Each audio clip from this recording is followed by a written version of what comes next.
l'a compris, il y a des valeurs Greenhome, il y a des process, ça marche. Donc là, on est vraiment sur la démarche maintenant, si on se projette sur les 5 prochaines années, de dupliquer tout ça. Vous avez commencé à Aix-en-Provence, à Sanary. Comment ça se passe, Cyril, cette relation avec les franchisés? C'est tout récent, donc est-ce que tu peux nous dire un petit peu comment ça se passe? Déjà, on a la chance de rencontrer des gens qui nous ressemblent et qui se voient en nous, avec l'identité qu'on a créée depuis des années. La première, pour la citer, c'est Aix-en-Provence, avec Maxime, avec qui on avait déjà collaboré et travaillé pendant 4 ans dans notre ancienne vie. Ensuite, Sanary, c'est la première conseillère en fait Greenhome, qui a démarré avec nous il y a 7 ans, quand on n'avait pas encore ouvert l'agence. On travaillait à la table d'un bar pendant 6 mois. Elle était là avec nous et 6 ans après, elle a pris le parti d'ouvrir Sanary, donc la région du Var, toute cette partie-là. Et la relation se fait naturellement, complètement. Elle se fait naturellement et surtout, c'est de leur apporter un maximum de services et d'accompagnement. Encore une fois, de la même manière, notre comportement avec les conseillers, de la même manière et le comportement avec nos clients, on l'amène avec les franchisés aujourd'hui. C'est d'aller les voir 2 à 3 fois par an à minima, c'est de les assister sur le recrutement, c'est de leur apporter des campagnes de référencement, des campagnes Google. On a un démarrage aussi, on les accompagne sur le process aussi qui est important, d'obtenir la carte transaction, de monter la société. Aujourd'hui, on a accompagné aussi par des professionnels fiables et réactifs, experts comptables.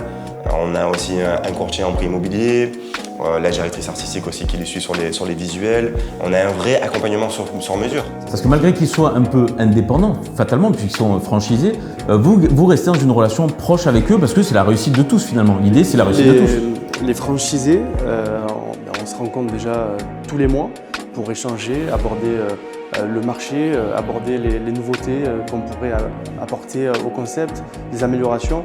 Et il faut savoir que ce soit avec eux ou avec les conseillers en interne, on est sur un management qui est participatif.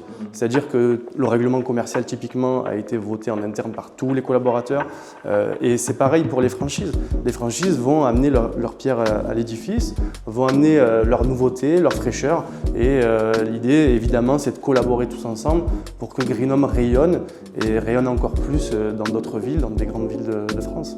En termes de développement, Romain, ce que tu évoques, effectivement, aujourd'hui le modèle il est duplicable. L'idée de dépoussiérer la profession, ça paraît essentiel. L'idée c'est d'apporter un maximum de services et surtout 90% de nos conseillers ne sont pas issus de l'immobilier, c'est très important. Exactement, c'est des reconversions, on mise tout sur l'humain. On se pose toujours la question en recrutement avec Cyril et avec les franchisés, on se dit si cette personne vient chez moi, est-ce que je lui ferai confiance? Est-ce que je lui donnerai mon bien à commercialiser? Et donc du coup, ça change tout en fait. Est-ce que c'est une bonne personne quoi? Exactement. Est-ce que c'est quelqu'un avec qui on a bossé tous les jours? Exactement, c'est au Pour final, rejoindre c'est Sam important. sur ce qu'il évoque, c'est rigolo parce que nous les entretiens qu'on réalise, on les fait jamais au bureau, jamais face à face. Et on le fait autour d'un café. C'est informel. Et c'est ce que dit Samuel, c'est qu'on se pose la question, est-ce qu'on a passé un bon moment avec cette personne pendant une petite demi-heure, 1 heure? Et est-ce qu'on a envie de la revoir? C'est tout bête, mais aujourd'hui, qu'est-ce qu'attend un propriétaire qui vend son bien? Il attend des services, évidemment, c'est ce qu'on propose, mais il attend aussi de la personne qu'il a en face, de la dynamique, de la sympathie et surtout de la confiance. La confiance, c'est le maître mot quand même, la confiance.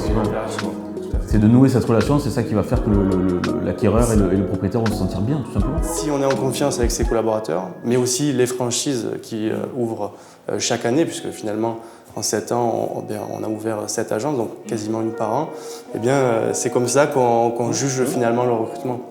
Parce que finalement, ni dans le recrutement de conseillers immobiliers, ni dans le développement futur, on va y venir, de Greenhome, vous fixez d'objectifs. Vous ne fixez pas de limites non plus. Il n'y a pas d'objectif. Vous n'êtes pas à vous dire on doit recruter 5 conseillers par an, ouvrir 5 agences par an. C'est vraiment tout au feeling. Et du coup, l'idée, est-ce que vous pouvez nous dire un petit peu justement comment vous vous projetez sur les 5 prochaines années? Comment vous pensez développer Greenhome encore? Aucun a priori, c'est faire une rencontre, faire de belles rencontres. Je pense que le salon de la franchise va permettre aussi de découvrir des personnalités qui vont ressembler à notre identité. Mais en effet, c'est les valeurs communes, c'est tout ce qu'on met en place qui doit adhérer à la personne en face. C'est l'état d'esprit finalement, c'est l'état d'esprit au-delà des compétences inhérentes, parce que finalement les process que vous avez mis en place, on peut y adhérer très facilement si on a l'état d'esprit. Et puis pour être transparent aussi, si aujourd'hui on a envie de développer et de dupliquer le modèle et de communiquer là-dessus, c'est l'investissement qui est faible. Aujourd'hui, très clairement, en termes de finances, l'investissement il a bas coût.